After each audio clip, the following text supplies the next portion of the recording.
Hello, everyone.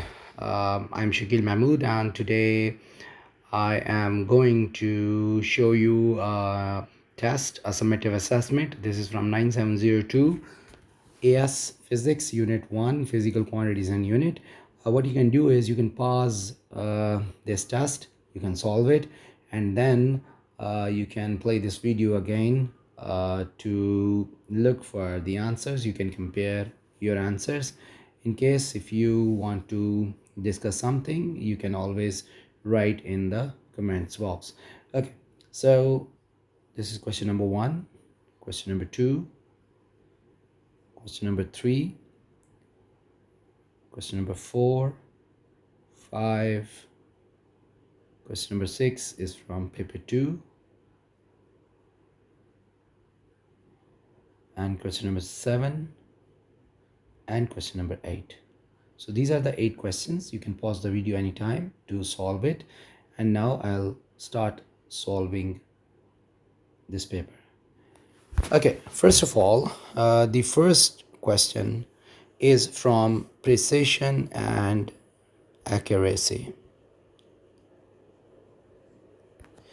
Precision is the closeness of reading, and accuracy is closeness of average of your measured values to the true value.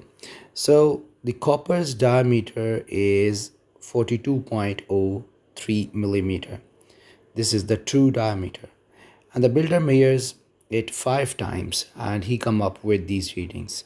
It is very clear indication that the average of this is coming out to be around 48, which is far greater than the true diameter. It means it is not accurate. So if we talk about accuracy, if for accuracy, it is not accurate. So if we talk about the precision, so you can see that all the values are very close to each other. So for the precision, it's high. So we say that the builder's measurement, well, they're not accurate actually. They're not accurate. Not precise. No, this is wrong. Precise but not accurate. Yes, so option D. Let's look upon question 2. Question 2 is from systematic error concept. You know, the systematic error is the constant size error that arises in the measurement due to some fault in the instrument or some wrong technique. Okay, so what is the effect of systematic error on the measurement of a physical quantity? So like how systematic error affects the physical quantity. So obviously it affects the accuracy, because we know that the accuracy is inversely proportional to systematic error. So if there is high systematic error, the accuracy is going to be low. So it limits the precision. No, because the precision is actually affected by random error. If there is high random error, there will be less precision. And one more thing that precision depends upon is the least count. So if lower is the least count, then higher will be the precision. So precision doesn't affect the, like systematic error doesn't affect the precision. It limits the range of values obtained in the repeated measurements. No. It results in repeated measurement having different values from each other. No, because they can't have different values if it is systematic error. Systematic error is a constant size error. It results in the measured value being different from the correct value. Yes. So this is your option. It results in measured value being different from the correct value. That's a simple thing. Okay, question 3. Question 3 is about the homogeneity concept. And you know that what is homogeneity concept? In an equation, let's say if equation is x is equal to yz plus t square, there are 3 terms. So x is the first term, yz is the second term, and t square is the third term. So if the equation is homogeneous, all these 3 terms will have same SI base unit. So the unit of x and the unit of yz are same, and the unit of t square is same as well. So this is called homogeneous equation. So what they're saying that which equation is homogeneous out of these. So we just have to plug in the units, and we have to see that in which option the units of both on both sides, right hand and left hand side, are equal. So if we can start from a, so the unit of time is second.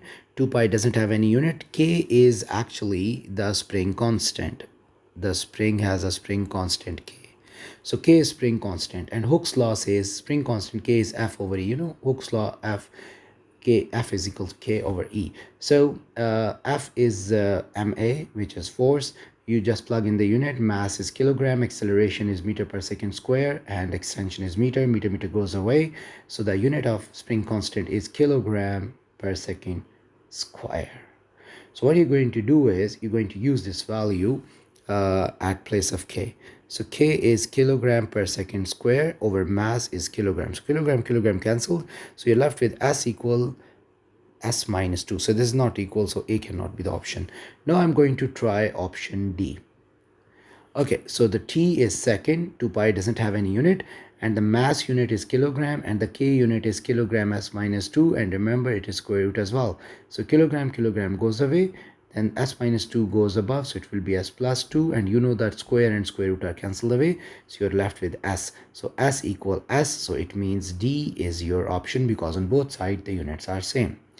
About question number 4. Question number 4 is from estimations. Well, that happened itself. Right. So this is question number 4. It's from estimation. So they're saying that which of the quantity is correct. So it means that 3 are incorrect, 1 is correct. So you have to look for that. So mass of the coin is 10 to the power minus 4 kilogram. So what is 10 to the power minus 4? It is 0.0001 kilogram. And if you want to convert this into gram to make it more convenient to understand, you multiply it with 1000. So it will be 1, 2, 3, 0.1 gram.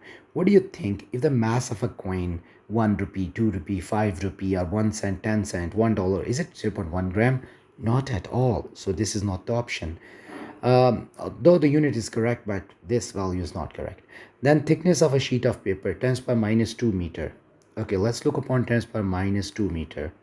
10 to the power minus 2 meter means 0.01 meter. More conveniently, convert it into centimeters, multiplying it 100. So this is 1 centimeter. Do you think that the thickness of a sheet of paper is 1 centimeter? No, no way. What about mass of an apple? Oh, sorry, weight of an apple. So it is 10 to the power 0. You know anything power 0 is 1. So it is 1 Newton. And you know W is equal to mg. So if W is 1 Newton, m into g, just make it 10. It is 9.8, but make it 10. Consider it 10. So 1 over 10. So your mass comes out to be 0.1 kilogram. Multiplying it with 1000 gives you 100 gram. What do you think? Can an apple have a mass of 100 gram? Yes. You're right, it can be. So this is your option. And for the temperature of a person's body is 10 to the power 1 Kelvin. Oh my god. 10 to the power 1 Kelvin. No way.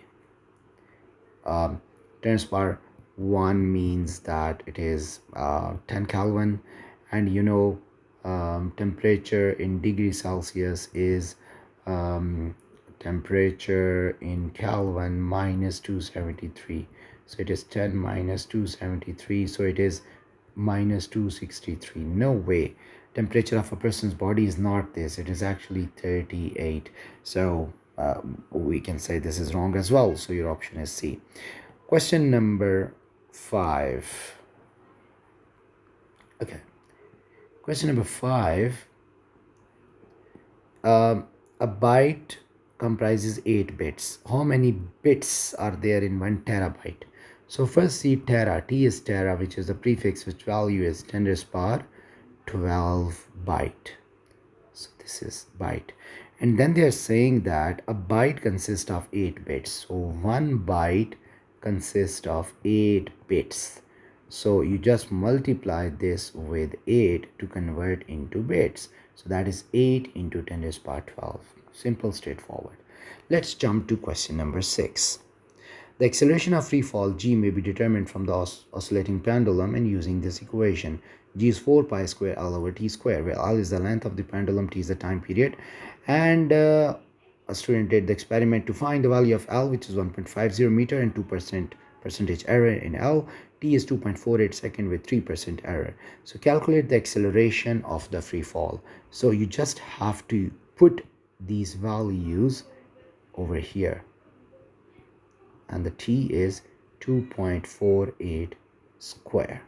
So when you will be done with this, the answer is 9.63. Okay, so this is 9.63. Determine the percentage uncertainty in G.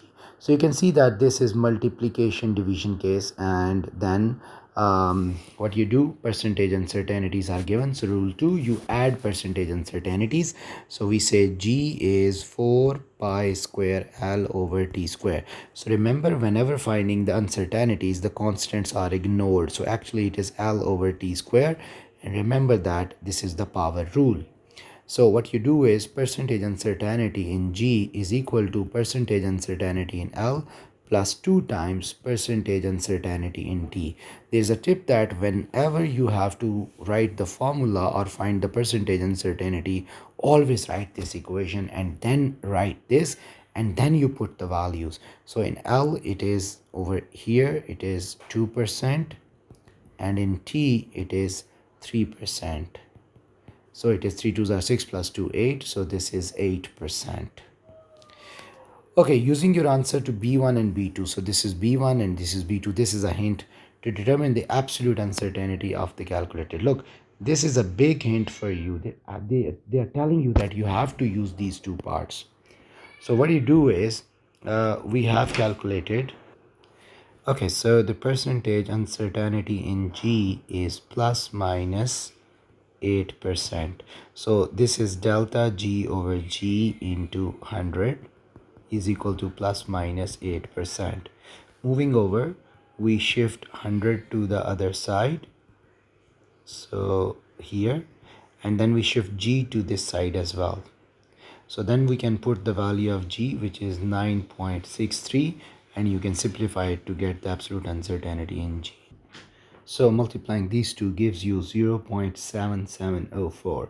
So the absolute uncertainty over here, you can write in two significant figure. That's fine because that's all alone, right? Okay. Moving on to question number 7 now. This is from the units. The speed v of the electrons moving through a metal is given by the equation where E is the charge, F is the force, and mu is the constant, and you have to find the value of the constant. So what's the first step? The first step is you have to make the mu as the subject of the equation. So mu is equal to VE over F. You shift E to the other side and then F divided by. And then the second step is you put the units. So for speed, it is meter per second. For charge, if you don't know about charge, you know charge is equal to Q is equal to IT. So it is AS. So what you can do is it is AS. And for force, if you don't know, you can do F is equal to MA. So it is kilogram meter per second square. So this is kilogram meter per second square. So now you can do some elimination. So this meter goes away, and then this second and this second goes away because you know this is S minus 1 and S1. So this is S0. Anything power 0 is 1. So that is cancelled away. Now you shift kilogram to the upper side. So it is minus 1.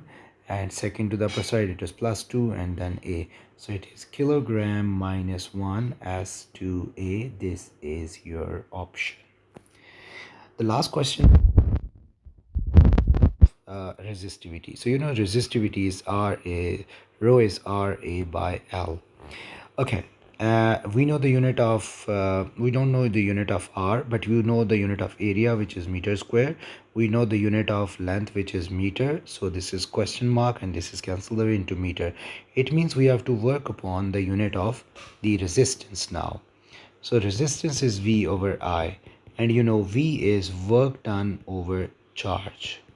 So you can just do like this, and then work done is force into distance, and charge is IT and I.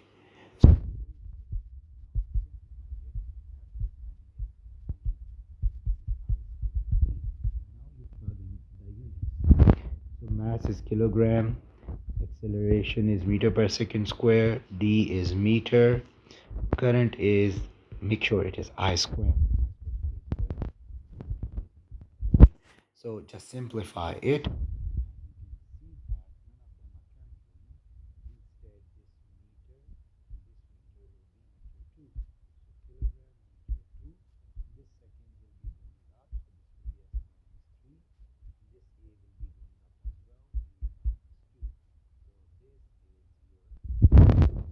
Now what you will do is you will put this value here.